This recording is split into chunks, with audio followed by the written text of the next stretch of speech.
Si David, isa palang ano to, Indian. Tu hablar Indian? Como tu hablar Indian? Nanay datay pala nito, Indiano. Hablar India, saluda. You speak Indian? Say hi to all Indians. Si Abdurrahman kumukuha ng malunggay. Kaya cocinar con este. Con pollo. Yan, napakinabangan yung tanim natin. Yung security guard dito sa kabilang accommodation. Papunta tayo ng Ikondi 4 ngayon. At di ko alam kasi si Elvis may trabaho nag-sideline Kaya kasi importante na maayos yung lupa doon. Kahit wala siya, bibigyan na lang natin ng sample. Kung sakaling walang trabaho, pwede niyang ituloy yon para may guide lang. Dito na tayo sa Ikondi 4 kina Madam Kang. Pero si Madam Kang nasa trabaho. Sino kayang tao dito? Hola. Hola. Hola. Ay. ¿Qué tal? Bien. ¿Con quién aquí? Leslie. Aquí. ¿Dónde la Elvis? Elvis no está, se ha ido a trabajar. ¿Trabajar? Ajá, ¿Dónde? en una obra. ¿Qué hora va a salir? Creo que a las 6. ¿A las 6? ¿Cada día trabajar? Ok. Me ha dicho su abuela. So ayan, tama nga yung sinabi ni Madam Kang na may trabaho si Elvis hanggang alas 6 pa. Tama siya. Hindi naman siya nagsisinungaling. Bagay, hindi naman sinungaling si Madam Kang. Yan, daming ng buko. Kaso nilagyan nila ng lason yung sa may baba. Kaya di pa pwedeng kuhanin yung sa taas. Yan, wala si Elvis sa mga kaluts. Kaya tayo muna. Tayo muna yung magano ngayon, yung trabaho sa lupa.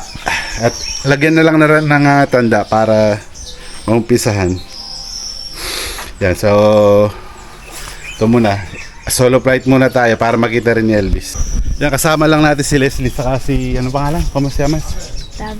David. Yan, si Leslie muna magkakamera sa atin. Buti may ano rito si Madam Kang. May kartilya siya. Ito na yung naumpisahan natin. Yan mga kalos, dito gagawa tayo ng compost pit na hindi naman kalakihan at kalaliman. Ito yung, di ba, yung nasunog ni Elvis. Medyo fertilized na. Tapos dito na lang natin itatambak sa baba, sa may pababa. Yan yung nakartilya natin. So yan, mag-aano muna tayo. Ito, pinipiko ko yung mga nauna dahil na nabungkal na siya, medyo mataba na. Tignan nyo, ngayon ito, habang wala si Elvis nasa trabaho, alas 6 pa daw sabi ni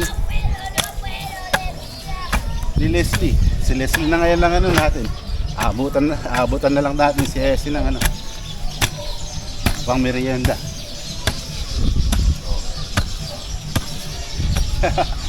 Gaano kalakalalim yung mahukay natin ngayon kasi paggabi na rin. Ay. Gandang tingnan ng mga tanglad mga kaluts pag nakabakod, di ba? Ganda, di ba? Gandun sa taas. Kulang na lang yung dito, paikot, serko. Yan mga kaluts, tapusin na lang natin tong first pit, one pit. So ito muna kasi paggabi na, alas 6 na ng gabi. So susunod naman, kung sakaling si Elvis o kami o si Leslie yung makasama natin habang nagtatrabaho si Elvis kasi bakasyon nila sa eskwela, kaya nag-sideline muna para may pagkakitaan siya.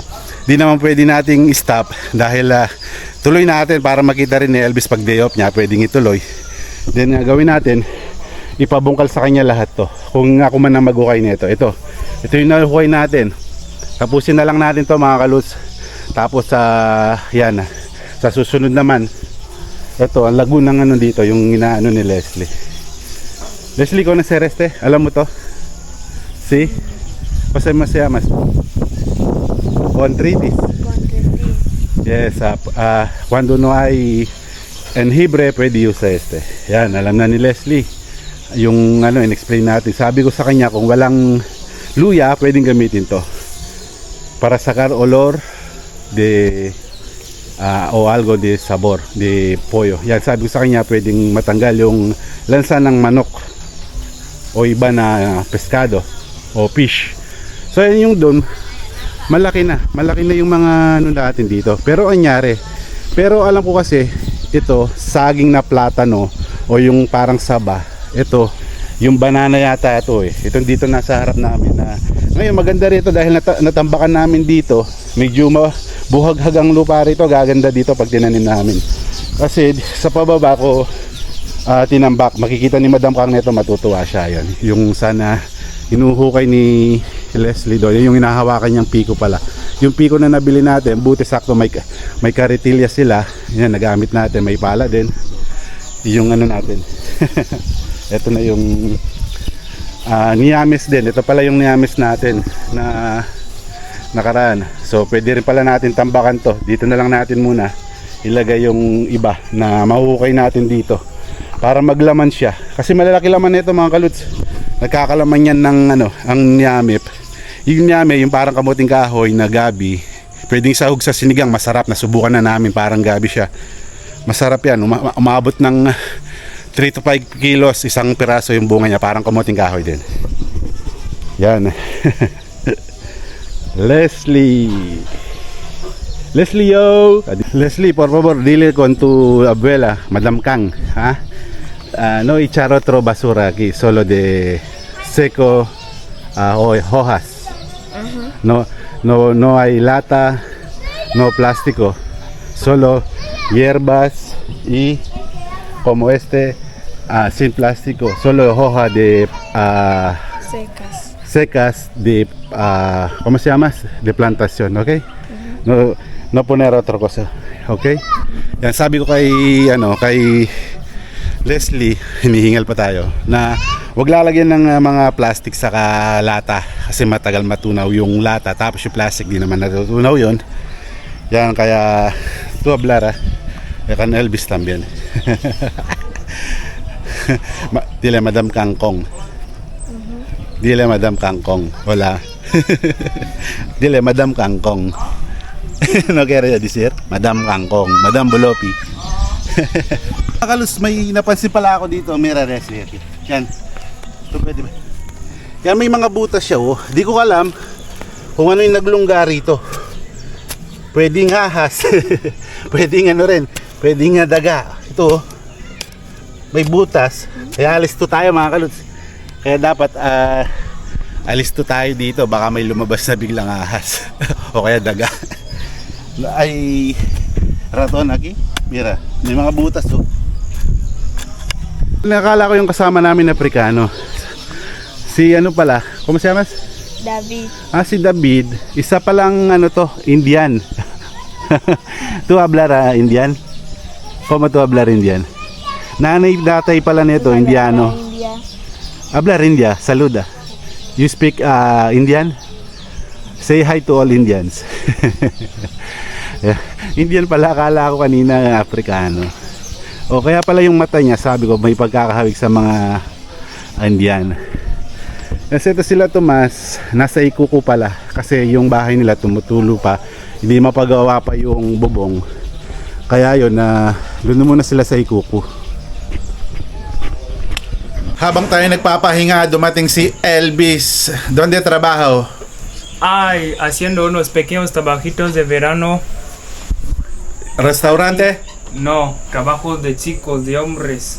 Hacemos una construcción. Cargar? Construction. Sí. Estoy So, yan. como ayudante. Ito, abang nagpapahinga tayo, dumating siya. Hola, Elvis. Yan, si Elvis. Nagkatrabaho sa construction. Está muy bien. Elvis Pinoy. Elvis Parsley. Yan, si Elvis. Yo trabajo hoy mucho. Ito, aviso. Elvis Parsley, yan. May trabaho pa sa si Elvis. Kakauwi lang. 6:30 na. Kaya hindi na natin pwedeng makasama pa. Quando teta ni descansa? Descanso domingo. So Domingo daw. Linggo pala. Linggo siya may may day off. So yan si. Quando tu descanso? Hay que dormir aquí. Plantación. Ok, Elvis Parsley.